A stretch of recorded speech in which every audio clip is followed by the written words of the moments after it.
नमस्कार दोस्तों, आपकी एग्ज़ाम पास आ रही है और काफ़ी स्टूडेंट लगातार कमेंट कर रहे थे कि सर आप फिजिक्स के वीडियो हमें प्रोवाइड कीजिए। मैं आपको वीडियो प्रोवाइड नहीं करा पा रहा था, तो मेरी बात मेरे दोस्त थे डॉक्टर शंकरलाल यादव से हुई है, जो अभी उदयपुर से वेटनरी की है।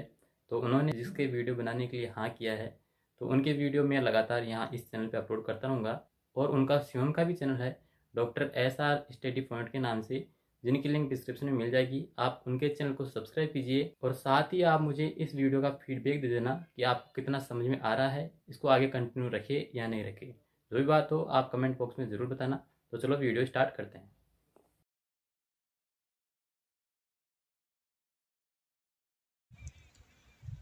डॉक्टर SR स्टडी पॉइंट में आपका स्वागत है।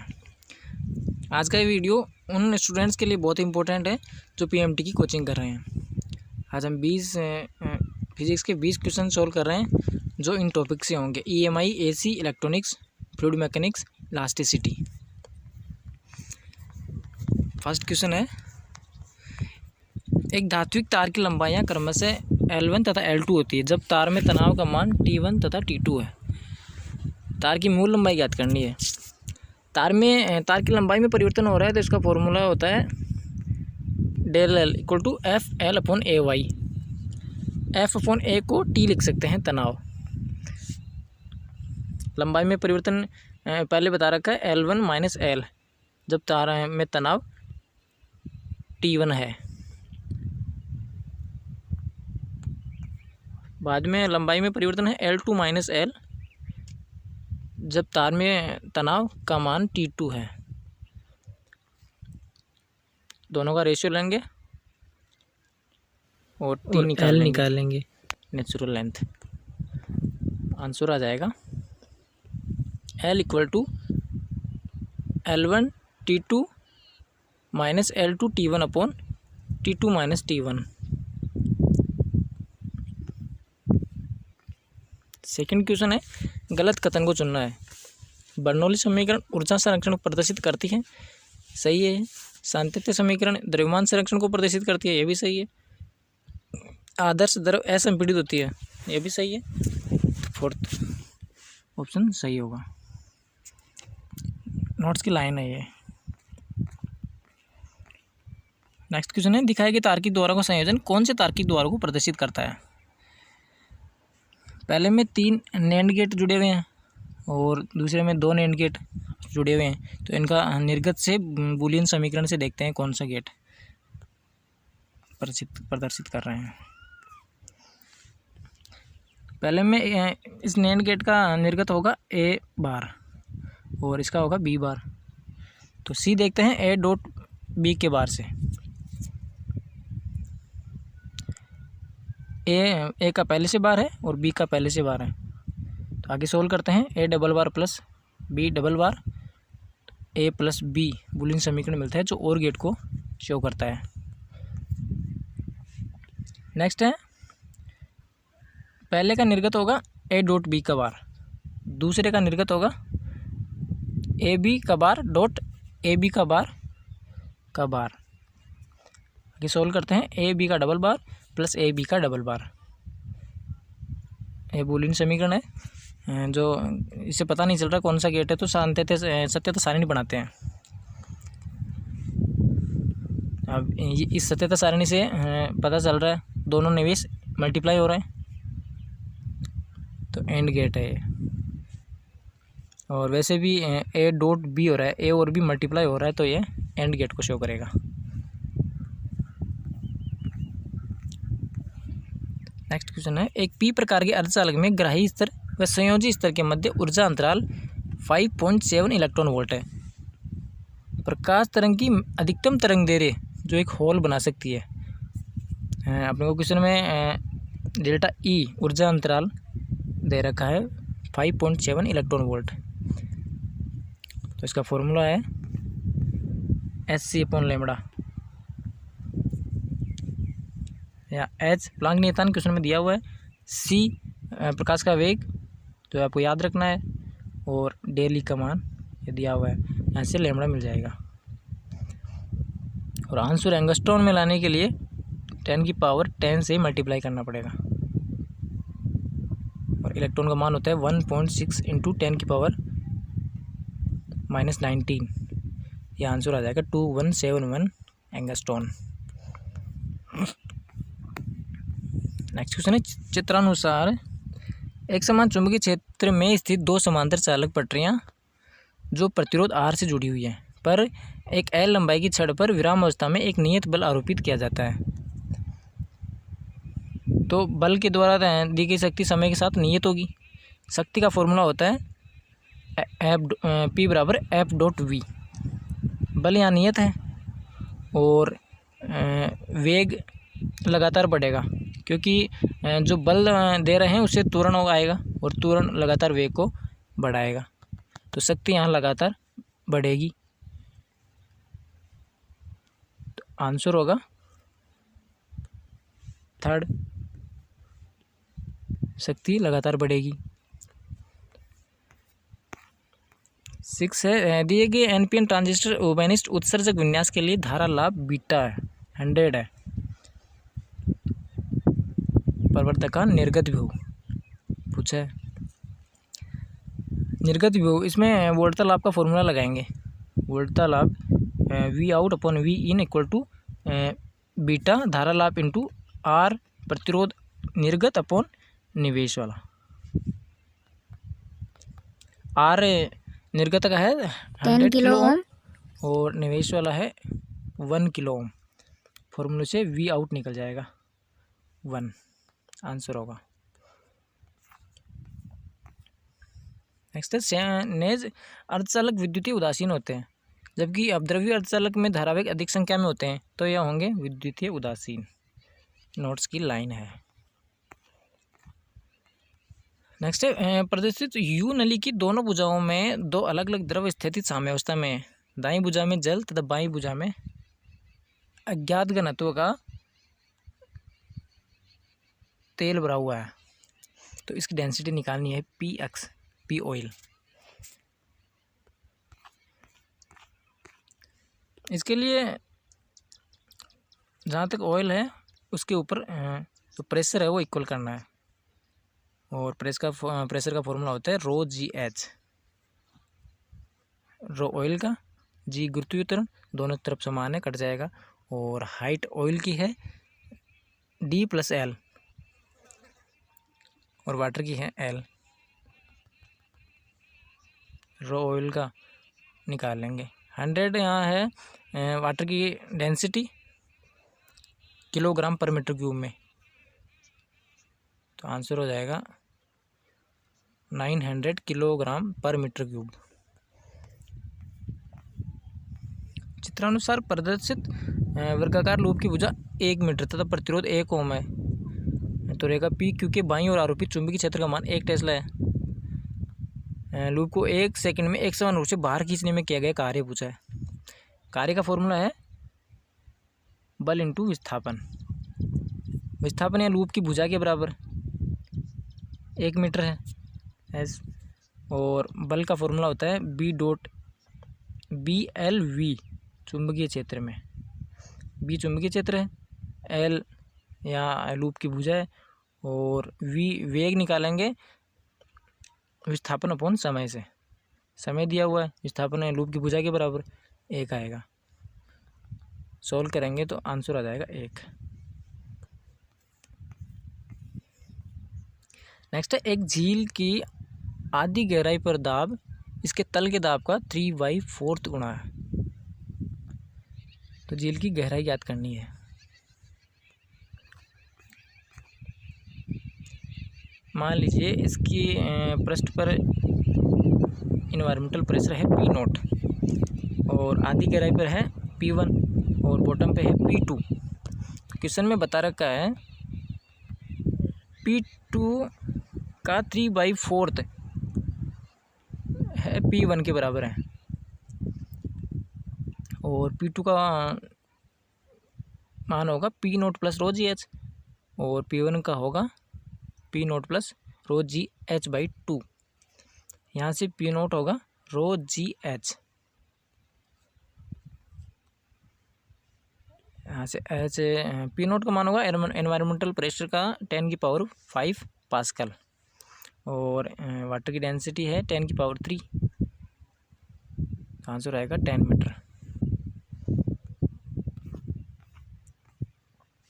नेक्स्ट है एक स्टील छड़ की त्रिज्या 10 mm तथा लंबाई 1 मीटर है। 100 किलो न्यूटन का एक बल इसकी लंबाई को प्रसारित करता है, तो प्रसार ज्ञात करना है। छड़ में प्रसार हो रहा है, इसका फॉर्मूला होता है del L equal to F L upon A Y. ये फॉर्मूला ऊपर भी एक बार काम आया था। यहाँ बल है 100 किलो न्यूटन और एल है 1 मीटर, ए होगा पाई आर स्क्वायर से ये निकालेंगे और वाई प्रत्यास्थता गुणांक क्वेश्चन में दे रखा है, आंसर हो जाएगा 1.59 mm। नेक्स्ट है एक लंबा चालक ए बी वर्ती लूप जिसकी त्रिज्या आर है अक्ष के अनुदिश स्थित है। चालक ए बी में प्रवाहित धारा में परिवर्तन की दर है आई एम्पीयर पर सेकंड। तो ईएमएफ प्रेरित ईएमएफ निकालना है। प्रेरित ईएमएफ के लिए इसका फॉर्मूला होता है फ्लक्स में परिवर्तन की दर, लंबवत फ्लक्स में परिवर्तन की दर। तो चूँकि यहाँ पे चुंबकीय क्षेत्र और अक्ष लूप का अक्ष एक ही दिशा में है, तो लंबवत फ्लक्स में परिवर्तन की दर 0 है, तो प्रेरित ईएमएफ होगा 0। नेक्स्ट है दिए गए परिपथ में धारा का मान पूछा है। धारा होगी V/R। V होगा विभवांतर, विभवांतर यहाँ 3 वोल्ट है, एक सिरे का विभव 4 वोल्ट, एक सिरे का विभव 1 वोल्ट, विभवांतर 3 वोल्ट होगा और R दिया हुआ है 300 ओम। धारा आ जाएगी 10⁻⁻²। नेक्स्ट है परिपथ में I1 तथा I2 का रेशियो लेना है। प्रारंभिक धारा I1 है t=0 पर और I2 है t=अनंत पर। कुंडली परिपथ में कुंडली लगी हुई है, ये t=0 पर ओपन सर्किट की तरह काम करेगी, तो इस परिपथ में करंट नहीं जाएगा। और अब नेट प्रतिरोध होगा 10 ओम और I1 होगा 1 एम्पियर। और टी अनंत पर ये इंड्यूसर शॉर्ट सर्किट की तरह काम करेगा एज ए वायर। अब आर नेट होगा टोटल 8 वोल्ट और इनका रेशियो लेंगे तो 0.8 आंसर आ जाएगा। नेक्स्ट है सिलिकॉन के एक टुकड़े को डोपिंग द्वारा पी प्रकार के अर्धचालक में परिवर्तित किया गया है। सिलिकॉन के टुकड़े में प्रति 5 × 10⁻7 सिलिकॉन परमाणु पर 1 इंडियम परमाणु डोप किया गया है। यदि सिलिकॉन परमाणु का संख्या घनत्व 5 × 10⁻28 परमाणु मीटर क्यूब है, तो सिलिकॉन की प्रति घन सेमी टुकड़े में ग्राही परमाणुओं की संख्या पूछा है। यहाँ ग्राही परमाणु की संख्या के लिए टोटल में A का भाग दे देंगे तो नंबर आ जाएंगे। ये टोटल है और 1 इंडियम के लिए इतने परमाणु में 1 इंडियम डोप किया जाता है, तो इनका भाग देंगे तो 10⁻21 परमाणु मीटर क्यूब आएगा। लेकिन ये पूछा है प्रति घन सेमी में, तो इस मीटर को सेमी में बनाएंगे, 10⁻6 से भाग देंगे।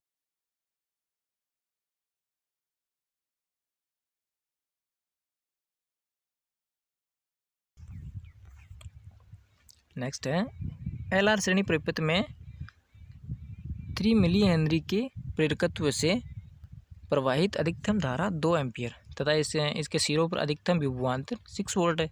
तो समय नियतांक पूछा है टो, इसका फॉर्मूला होता है L/R। R निकालेंगे V/I से, V या E है 6 वोल्ट और I है 2 एम्पियर, 3 ओम प्रतिरोध आएगा। फॉर्मूले से तो निकलेगा 10⁻³ या 1 मिली सेकेंड। नेक्स्ट है एक धात्विक तार हेतु प्रतिबल विकृति।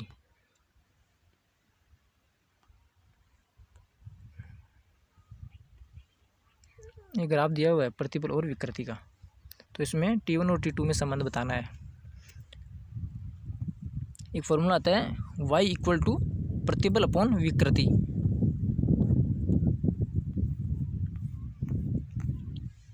विकृति तापमान में परिवर्तन के समानुपाती होती है। तो ग्राफ में एक बार प्रतिबल समान लेते हैं, प्रतिबल सेम है, तो विकृति ज़्यादा है T1 पर, तो T1 ज़्यादा है, और विकृति कम है T2 पर, तो T2 कम है। सेकंड ऑप्शन सही होगा।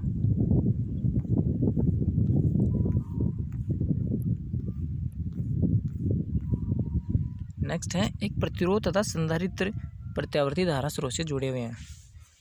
वोल्टेज व धारा के मध्य कलांतर π/4 है। जब प्रतिरोध को कुंडली से जोड़ते हैं तो कलांतर 2 होगा, tan थीटा का मान 2 होगा। तो पावर फैक्टर पूछा है, शक्ति गुणांक पावर फैक्टर पूछा है।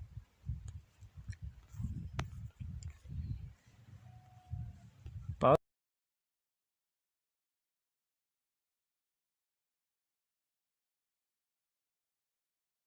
कलांतर π/4 है, tan थीटा का मान होगा XC/R का मान होगा 1,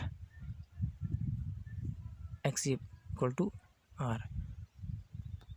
फिर कलांतर है 2, तो जब कुंडली लगी हुई है परिपथ में प्रतिरोध के साथ तो XL/R और 2R के बराबर मिलेगा। यहाँ से Z निकालेंगे, Z का फॉर्मूला होता है R² plus XL minus XC का स्क्वायर का रूट। ऐसे Z आ गया √2R और पावर फैक्टर आ गया 1/√2।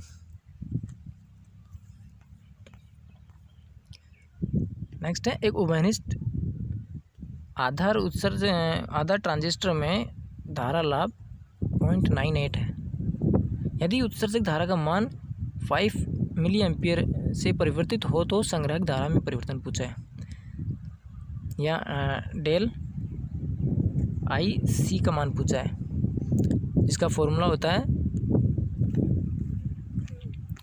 अल्फ़ा के साथ में ये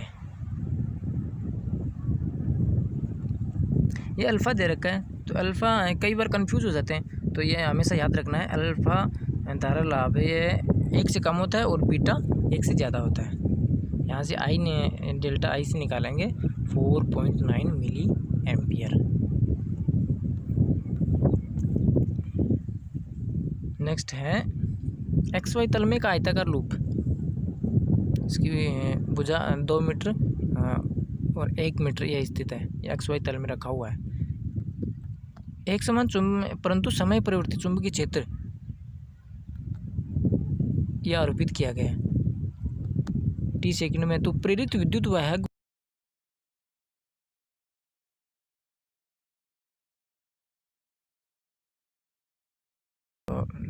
आयताकार लूप जो XY तल में है, तो Z अक्ष में जो फ्लक्स में परिवर्तन होगा उससे EMF प्रेरित होगा। अब Z अक्ष ये समय के साथ परिवर्तित नहीं है, X और Y तल में तो परिवर्तित है T के साथ। चूँकि Z अक्ष में चुंबकीय क्षेत्र में कोई परिवर्तन नहीं हो रहा है, तो लंबवत चुंबकीय फ्लक्स में कोई परिवर्तन नहीं होगा, तो प्रेरित EMF होगा 0। दोस्तों नेक्स्ट वीडियो में इसी टॉपिक के और क्वेश्चन सोल्व करेंगे। जुड़े रहें डॉक्टर SR स्टडी पॉइंट के साथ।